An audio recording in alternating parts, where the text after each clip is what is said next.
The day after a loss can be a time for reflection. Many in the Democratic Party are trying to figure out what's going to happen next.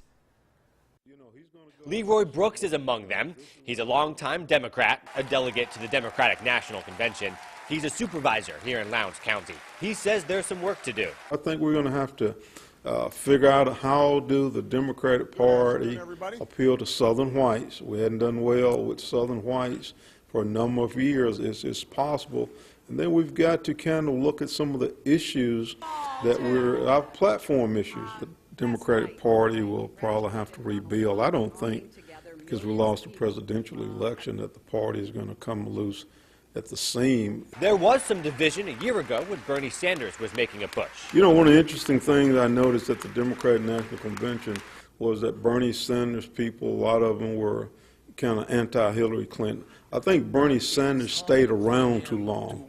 I think he should have pulled out, and even after he pulled out, he was not able to get a lot of his supporters to go along with what he says, and that's the downside. He says the Republican Party is disoriented as well. Donald Trump, you know, he's going to go in and say, look, you know, this is the way I want it done.